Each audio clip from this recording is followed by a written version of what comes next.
Okay, so may bagong gaming monitor na naman tayo ngayon. At this time, galing naman sa isang brand na bago lang sa akin at siguro, bago lang din sa pandinig nyo, ang Prism Plus. Ito yung Prism Plus X340 Pro 165Hz gaming monitor, isang 34-inch curve ultra-wide gaming monitor na may 165Hz refresh rate, 1 millisecond response time, at 1440p resolution. Maganda ba? Dapat mo bang i-consider kamusta to kumpara dun sa 34-inch Xiaomi monitor na gamit namin ngayon?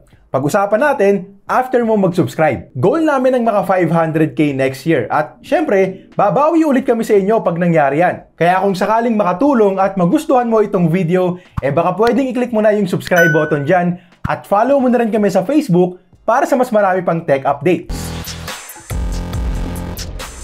Now, again, bago lang sa akin itong Prism Plus, pero mukhang matagal na rin sila dahil nung tinignan ko yung website nila, nakalagay doon na sila daw ang #1 monitor brand ng Singapore with almost 300k happy customers na rin. So, nung nag-reach out sila for a product review, nag-guess na ako para malaman kung maganda talaga. So, eto na yung box ng monitor. Maganda naman yung packaging at mukhang safe talaga yung product sa loob. Tapos, pagdating sa inclusions, meron tayong manual, DisplayPort cable, power cable, screws para sa stand at sa VESA mount support, yung base natin, bakal, babalikan natin mamaya, tsaka syempre andito rin yung mismong stand natin. Madali lang i-assemble. May nakakabit ng screw sa base, so idudugtong na lang natin yung stand. Pero hindi siya totally toolless kasi kailangan natin ng screwdriver para i-attach to sa mismong monitor. So mas maigi sana kung naglagay na rin sila ng kahit na maliit na screwdriver para dito na nakikita kong ginagawa na rin ng ibang mga brands. Pero eto na nga ang Prism Plus X340 Pro 165Hz gaming monitor at pagdating sa design, simpleng monitor lang din talaga which is good para sa akin. Personally, hindi ko trip yung mga gaming monitors na may red accent just to show na gaming monitor yon. So okay sa akin tong all black lang, though magiging mas okay pa sana kung hindi na lang nila nilagyan ng branding dito sa baba. Yung 34-inch Xiaomi monitor ko, ganon, mas okay sa akin yung ganong approach, pero maliit na bagay lang naman at hindi naman deal breaker para sa akin. Meron ding LED nilagay sa likod na for me ay okay naman, pero okay lang din kahit wala kasi hindi naman natin to makikita. May 4 na buttons tayo para i-navigate ang OSD. Of course, mas okay para sa karamihan sa atin kung joystick, pero hindi naman issue sa akin kahit buttons lang. Kasi minsan lang din naman ako nag-a-adjust ng settings at hindi rin nakakalito yung mismong menu. Mostly plastic lang din yung materials na ginamit, pero hindi naman yung tipong super chipipay na plastic. Okay naman yung build at again, bakal yung base natin at sturdy rin overall. May rubber feet sa ilalim na makapit din talaga. May cable routing hole tayo dyan sa may stand. Plus sa akin yan. Tapos nagustuhan ko rin yung adjustments na kaya nitong gawin. Yung ibang budget-friendly monitors kasi, limited lang pagdating sa adjustments. Dito hindi.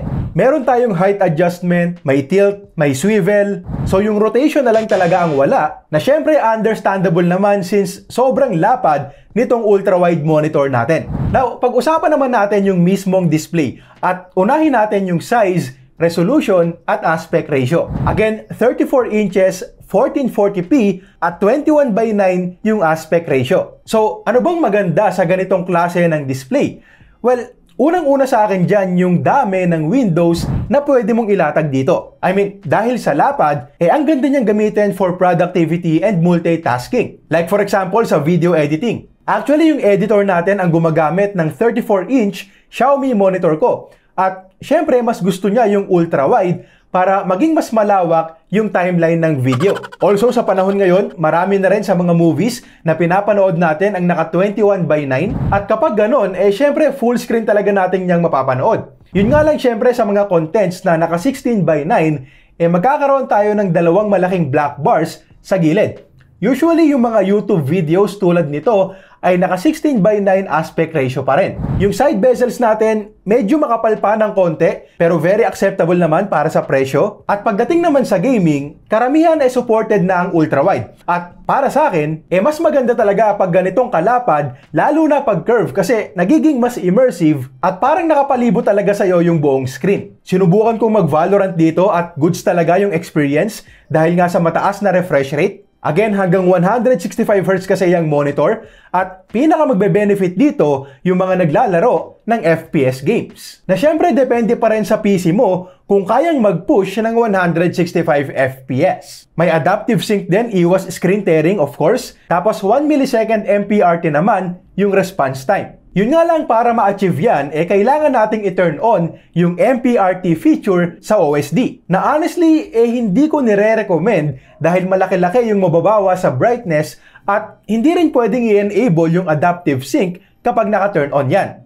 Decent naman yung viewing angles natin kahit na VA panel lang to at hindi IPS. Minimal lang din yung discoloration, tapos yung backlight bleeding, hindi talaga may iwasan. Dito sa unit natin, medyo kalat ng konti, though hindi naman sobrang halata kapag naglalaro na tayo or nanonood ng mga movies. Not a deal breaker for me personally. Now, in terms of color accuracy naman, according to Prism Plus, 120% daw ang covered sa sRGB color gamut. To be honest, out of the box, hindi ko gaanong nagustuhan yung timpla ng kulay dahil medyo pale ng konti. Pwede na, pero mapapansin mo kaagad na may igaganda pa. So, tinest at kinalibrate ko na rin gamit yung Spider X Pro at ang laki ng pinagbago. Naging mas maganda talaga yung kulay nung calibrated na, so mas maigi talaga kung magagawa natin to. Pero syempre hindi naman lahat may calibration tool. So, isi-share ko na lang sa inyo yung ICC profile na nakuha ko after kong i-calibrate. Pwede nyo yung i-download at i-install sa PC nyo para makuha yung mas accurate na colors. Though in fairness naman dito sa Prism Plus X340, kasi mataas-taas din talaga yung color accuracy niyan para sa ganitong presyuhan. Totoo yung sinabi nila na fully covered ang sRGB, 79% sa NTSC, 83% sa Adobe RGB, at 88% naman sa DCI-P3. Now, of course, hindi siya yung best monitor para sa mga professionals na talagang kailangan ng super accurate colors like mga photographers, pero yun nga, kung i-consider yung price, hindi na rin talaga masama. Okay, so available na itong Prism Plus X340 Pro. 19,999 pesos yung presyo na sinabi nila sa akin. Yun nga lang, paiba-iba rin sila ng pricing, so tignan nyo na lang din muna bago nyo i-check out. Ilalagay ko na lang yung link ng official store nila dyan sa may description. Now, pros and cons muna tayo tapos balikan natin yung presyo. Para sa mga pros, unang-una dyan syempre yung mga benefits ng curved ultra-wide gaming monitors na ganitong kalaki. Ang lawak ng workspace natin, pwede kang mag-open ng 3 windows ng sabay-sabay na komportable pa rin tignan, good for video editing, mas immersive for gaming dahil nga curve, tapos ang ganda rin kung sakaling manonood ka ng movies na may 21:9 aspect ratio. Pagdating sa gaming, meron tayong 165Hz refresh rate, decent response time at adaptive sync. Yung resolution para sa akin ay perfect sa ganitong size, sharp enough at syempre mas madali rin para sa mga PC natin na i-run yung mga games in 1440 kumpara sa 4K. May good color accuracy for the price. Ang daming adjustments na pwedeng gawin gamit yung stand. Tapos sturdy rin kaya hindi masyadong nagwawabol sa table. At 3 years local warranty nga rin pala yung ino-offer nila. So isa rin to sa mga magiging panlaban nito kumpara sa iba. Ngayon, para naman sa mga cons at mga nitpicks ko dito, puro minor lang naman ang napansin ko. Konting backlight bleeding na common naman talaga sa ganitong klase ng monitors at hindi rin naman masyadong halata unless hahanapin natin. Yung Prism Plus logo para sa akin, mas okay kung wala na lang. Yung LED indicator for power, hindi ko rin ma-turn off sa settings. Medyo distracting kasi sa gabi, kitang-kita yung blue na ilaw. At para sa akin, hindi rin kailangan yung LED sa likod. Okay lang kahit wala yan. Tapos siguro ibawas nyo na lang din sa presyo. Yung kulay out of the box, medyo pale at nasa cooler side. So para sa akin, kailangan talagang i-calibrate. Tapos sana next time, joystick na rin ang gamitin para ma-navigate natin ng mas madali ang OSD. Now, kung makukuha natin sa presyong sinabi nila, 20K, hindi na masama kahit na may mga drawbacks tayong pinuna kanina. Mas lamang pa rin kasi yung mga magagandang bagay dito at yung magagandang bagay na yon ay yung mga bagay na importante talaga sa isang gaming monitor. So siguro ang magpapahirap lang talaga sa desisyon natin para piliin to ay yung kakompetensya nito na 34-inch ultra-wide monitor ng Xiaomi. Halos pareho kasi silang dalawa, so magkakatalo na lang talaga sa presyo. Let me know na rin sa comments kung anong pipiliin nyo. Okay, so yun lang muna para sa ngayon. Like, share, subscribe kung nakatulong itong video. Kung naghahanap ka ng gaming laptop, pwede mong i-check to. At kung hinaharap mo naman ang perfect phone para sa'yo, dapat mong panoorin to.